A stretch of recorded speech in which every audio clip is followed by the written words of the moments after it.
बारिश में गरीब का मटन ढाबा।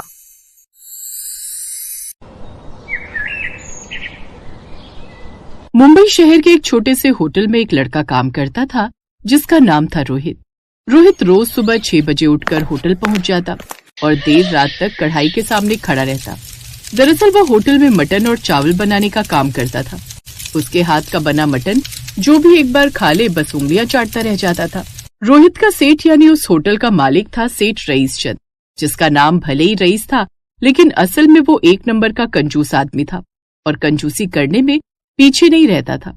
रोहित कभी 5 मिनट भी लेट हो जाए तो उसके पैसे काट लेता था और अगर मटन में बोटी ज्यादा डालकर ग्राहकों को परोसता तो भी अपने मालिक से 10 बातें सुनता। ऐसे ही एक दिन, अरे रोहित, कितनी बार कहा है मटन में बोटी कम डाला कर। ये तेरे बाप के घर से नहीं आती बल्कि पैसों में खरीद कर लानी पड़ती है, जो कि काफी महंगी आती है। और लोगों को बस मसाले का स्वाद चाहिए, वो बोटी थोड़ी गिनते हैं। लेकिन मालिक, लोग पैसे बोटी के ही तो देते हैं। अगर कम देंगे तो शिकायत करेंगे और ऐसा ना हो कि ग्राहक ही कम हो जाए। अरे ओ, ये मेरा होटल है और मेरी मर्जी से चलता है, समझा? और अब तू मुझे सिखाएगा? जितना कहा है ना उतना कर, नहीं तो चलता करूंगा यहाँ से, समझा? तुझ जैसे बहुत आते हैं यहाँ। ये सुनकर रोहित चुप हो गया क्योंकि उसे अपनी नौकरी की जरूरत थी। घर में इकलौता वही कमाने वाला था। उसके परिवार में उसकी बूढ़ी माँ और एक छोटी बहन थी, इसलिए वो मालिक की कही हुई बातें दिल पर नहीं लेता था। यूं ही दिन बीते। एक दिन उस होटल में एक ग्राहक सूट बूट पहने आया जिसका नाम विवेक मेहता था। उसने मटन चावल ऑर्डर किया। जैसे ही उसने पहला कौर खाया उसका चेहरा बदल गया। भाई, इसमें बोटी का है? ये तो सिर्फ चावल और ग्रेवी है। ऐसा खाना परोसते हो तुम अपने ग्राहकों को? दाम तो ज्यादा रखे और मटन के नाम पर बस एक हड्डी डाल दी, इसमें बोटी तो है ही नहीं। अब पूरा होटल उसकी तरफ देखने लगा। तभी सेठ रईस चंद भी भागता हुआ वहां आया और नाटक करते हुए कहने लगा, अरे साहब, माफ कीजिए, मैं तो इसे पूरा पैसा देता हूँ अच्छा बोटी वाला मटन लाने के लिए, लेकिन ये लड़का रोहित अपनी जेब भरने के लिए बोटी निकाल देता होगा। अब आप तो जानते ही हैं ये छोटे लोग कैसे होते हैं, इन्हें तो बस लालच ही नजर आता और कुछ नहीं। ये सुनकर रोहित हैरान रह गया। मालिक, ये आप क्या कह रहे हैं? आपने तो चुप रहे, बहस मत कर। ग्राहक के सामने मेरी बेइज्जती करवा दी, नालायक कहीं का। अब खड़ा खड़ा मेरी शक्ल क्या देख रहा है? जाकर साहब के लिए बोटी लेकर आ। नहीं, अब उसकी जरूरत नहीं, मुझे नहीं खाना यहाँ खाना। अब वो ग्राहक गुस्से में वहां से चला गया और रोहित वहीं खड़ा रहा, आंखों में आंसू लिए। ग्राहक के जाने के बाद रोहित ने नम आंखों से अपने मालिक से पूछा, मालिक, आपने झूठ क्यों बोला?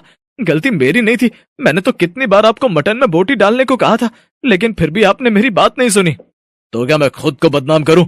तू ही तो नौकर है, तो ये सब तो झेलना पड़ेगा। और सुन, अगर ज्यादा बोलना है तो निकल जा यहाँ से, समझा? नहीं तो अपनी जबान पर लगाम लगा और जाकर काम कर।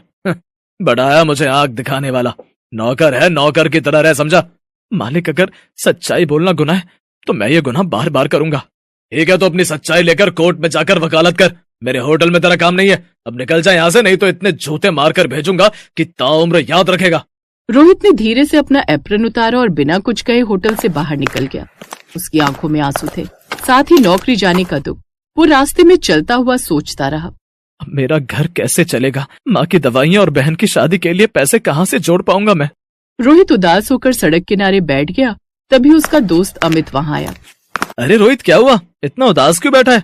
रोहित ने उसे सारी बात बता दी। तो अब क्या करेगा? पता नहीं यार, नौकरी भी चली गई, पता नहीं अब क्या करूंगा। अरे तू परेशान क्यों होता है?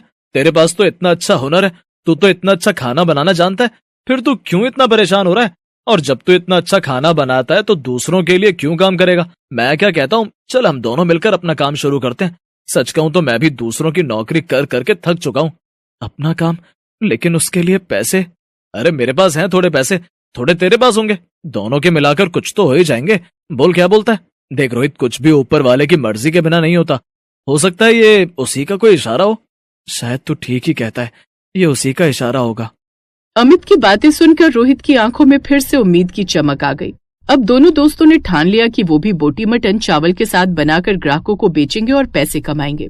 अब कुछ पैसे रोहित ने और कुछ अमित ने मिलाए और एक ठेले का इंतजाम किया, साथ ही जरूरत का सामान खरीद लिया। फिर खड़े मसाले कूट कर रोहित ने बढ़िया मटन तैयार कर लिया, साथ ही उसने उसमें खूब सारी बोटी भी रखी ताकि ग्राहक जो पैसे दे उसका सही मोल उन्हें मिल सके।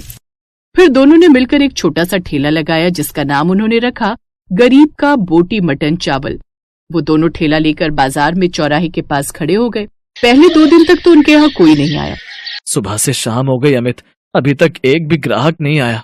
अरे तू सब्र रख यार, नया नया काम शुरू किया है, मार्केट में पैर जमाने में समय तो लगता है ना। शायद तू ठीक कहता है।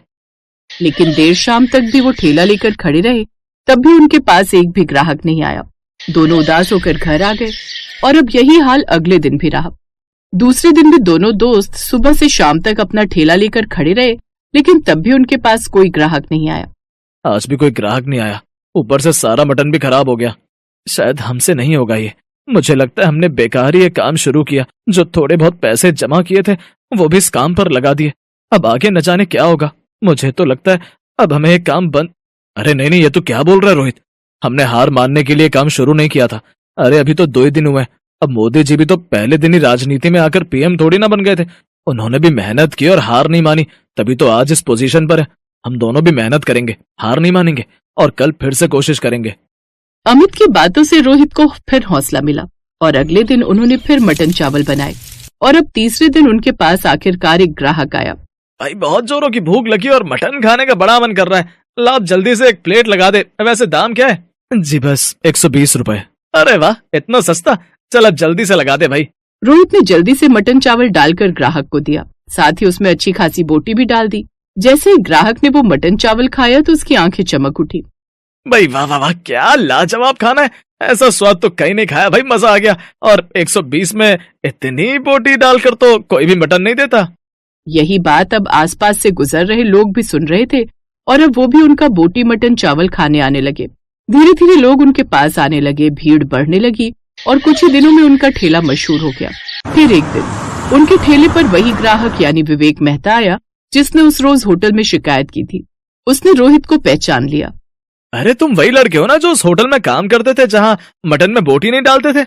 जी साहब वही हूँ। लेकिन अब तुम यहाँ क्या कर रहे हो? ओह अब समझा, हेरा फेरी करने के जुर्म में मालिक ने तुम्हें वहां से निकाल दिया होगा और तुम अब यहाँ ठेला लगाकर लोगों को बोटी मटन के नाम पर बिना बोटी वाला मटन बेचोगे और अब यहाँ लोगों को लूटोगे। नहीं नहीं साहब, आप मुझे गलत समझ रहे हैं। उसमें मेरी कोई गलती नहीं थी, वो तो मेरा मालिक ही कंजूस था। फिर रोहित ने उसे सारी बात बताई। हाँ साहब, ये तो बल्कि मटन में कम बोटी डालने के कारण अक्सर अपने मालिक से लड़ता था और अगर इसे यही करना होता तो ये अपने ठेले पर वही करता। बल्कि इसका तो पहला नियम यही था कि अगर मटन चावल बेचेंगे तो ग्राहकों को बोटी के साथ बेचेंगे ताकि उन्हें उनके पैसों का सही मूल्य मिल सके। ये तो बहुत ईमानदार और सच्चा इंसान है साहब। रोहित, तुम में हुनर भी है और ईमानदारी भी। ऐसे लोग बहुत कम होते हैं। मैं तुम्हारी मदद करना चाहता हूँ। मैं तुम्हें एक बड़ा होटल खोल कर दूंगा, तुम दोनों मिलकर उसे चलाना, उसमें बढ़िया सा बोटी मटन बनाकर बेचना। मेरे पास पैसों की कमी नहीं है, मैं एक बहुत बड़ा बिजनेसमैन हूँ और मैं भी तुम्हारी तरह ईमानदारी पर चलकर ही ये मुकाम हासिल कर चुका हूँ। उस होटल को तुम मेरी तरफ से अपनी ईमानदारी का तोहफा समझ लेना। ये सुनकर दोनों दोस्त बड़े खुश हुए और कुछ ही महीनों में रोहित और अमित का अपना बड़ा होटल खुल गया जो कि और भी ज्यादा मशहूर हो गया। अब वहाँ लाइन लगती थी, हर प्लेट में भरपूर बोटी होती थी और हर ग्राहक खुश होकर जाता था। देख अमित, अगर हमने हार मान ली होती तो शायद ये दिन कभी नहीं आता। हाँ यार, और अगर तू सच के साथ नहीं खड़ा होता तो आज भी किसी के नीचे काम कर रहा होता। अब उनका होटल काफी अच्छा चल निकला, उनका नाम दूर दूर तक मशहूर हो गया और उधर सेठ रईस चंद का होटल बंद होने की कगार पर था क्योंकि लोग अब जानते थे कि सच्चा स्वाद और सच्चाई कहाँ मिलती है। ईमानदारी और मेहनत का फल देर से मिलता है लेकिन मिलता जरूर है। जो दूसरों को धोखा देता है वो खुद एक दिन हार जाता है और जो सच्चाई के साथ खड़ा रहता है वही असली विजेता होता है। Best buddies. Hello friends, Thanks for watching this video. अगर आपको ये वीडियो पसंद आया है तो प्लीज लाइक, सब्सक्राइब, कमेंट्स करें इस वीडियो पर और हाँ, शेयर करना भी ना भूलें। और भी मजेदार वीडियो देखने के लिए नीचे दिए गए बेल आइकॉन को दबाएं। देखते रहिए बेस्ट बडीज।